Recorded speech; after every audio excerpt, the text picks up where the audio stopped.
പാകിസ്ഥാനിൽ 22 വയസ്സുകാരനായ ക്രിസ്ത്യൻ യുവാവിനെ വെടിവെച്ചു കൊന്നു. പാകിസ്ഥാനിലെ മുരീതാഖയിൽ ക്രിസ്ത്യൻ കുടുംബത്തിന് നേരെയുണ്ടായ തുടർച്ചയായ ഭീഷണികൾക്കും ആക്രമണങ്ങൾക്കും പിന്നാലെയാണ് 22 വയസ്സുകാരനായ പ്രേം മസീഹ് എന്ന യുവാവിനെ വെടിവെച്ച് കൊലപ്പെടുത്തിയത്. പ്രദേശത്തെ ഒരു ചെരുപ്പ് ഫാക്ടറിയിലെ ജോലി നിർത്തിയതിനെ ചൊല്ലിയുള്ള തർക്കമാണ് ക്രൂരമായ കൊലപാതകത്തിൽ കലാശിച്ചത്. സംഭവത്തിൽ അന്താരാഷ്ട്ര മനുഷ്യാവകാശ സംഘടനയായ ബ്രിട്ടീഷ് ഏഷ്യൻ ക്രിസ്ത്യൻ അസോസിയേഷൻ ശക്തമായ പ്രതിഷേധവുമായി രംഗത്തെത്തിയിട്ടുണ്ട്.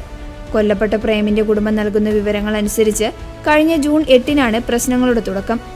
മുഹമ്മദ് ഹബീബ്, മുഹമ്മദ് റിസ്വാൻ, അനാദിൻ, ഉസ്മാൻ, ഹുസൈൻ, ഹംസ, ഖ്വാജ എന്നിവരടങ്ങുന്ന യുവാക്കളുടെ സംഘം പ്രേമിന്റെ വീട് വളയുകയായിരുന്നു. ഫാക്ടറിയിലെ ജോലി അവസാനിപ്പിച്ചതിനെ ചൊല്ലിയുള്ള വൈരാഗ്യം തീർക്കാനായി എത്തിയ ഇവർ പ്രേമിന്റെ അമ്മ രഹന ബീബിയെയും സഹോദരി മുക്താസ് ബീബിയെയും അസഭ്യം പറയുകയും പരസ്യമായി അപമാനിക്കാൻ ശ്രമിക്കുകയും ചെയ്തു. ഞങ്ങൾ പേടിച്ച് വീടിന്റെ വാതിലുകൾ അകത്തുനിന്ന് പൂട്ടിയിട്ടു. അവർ പുറത്തുനിന്ന് വൻതോതിൽ അസഭ്യം പറയുകയും സ്ത്രീകളെ തെരുവിലേക്ക് വലിച്ചഴിച്ച് അപമാനിക്കുമെന്ന് ഭീഷണിപ്പെടുത്തുകയും ചെയ്തുവെന്ന് കൊല്ലപ്പെട്ട പ്രേമിന്റെ സഹോദരി പറഞ്ഞു. കുടുംബം സമാധാന ചർച്ചകൾക്ക് ശ്രമിച്ചെങ്കിലും അക്രമി സംഘം തെരുവിൽ പരസ്യമായി വെടിവെച്ച് കൊലപ്പെടുത്തുകയായിരുന്നു യുവാവിനെ. അടിയന്തര സഹായത്തിനായി പോലീസിനെ വിളിച്ചെങ്കിലും ആരും എത്തിയില്ല എന്ന് കുടുംബം ആരോപിക്കുന്നു.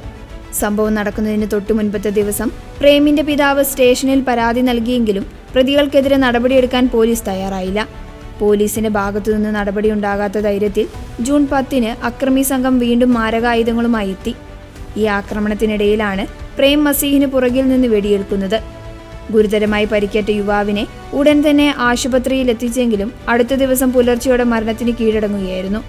സംഭവത്തിൽ നിലവിൽ 3 പ്രതികളെ പോലീസ് അറസ്റ്റ് ചെയ്തിട്ടുണ്ട്.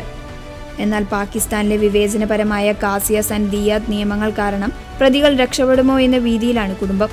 കൊലപാതകം നടത്തിയാലും ഇരയുടെ കുടുംബത്തിന് പണം നൽകി മാപ്പ് വാങ്ങാൻ പ്രതികൾക്ക് അനുവാദം നൽകുന്നതാണ് ഈ നിയമം. സംഭവത്തിൽ നീതി വേണമെന്നും കുറ്റവാളികൾക്ക് കഠിന ശിക്ഷ ഉറപ്പാക്കണമെന്നും അമ്മ രഹന ബീബി ആവശ്യപ്പെട്ടു.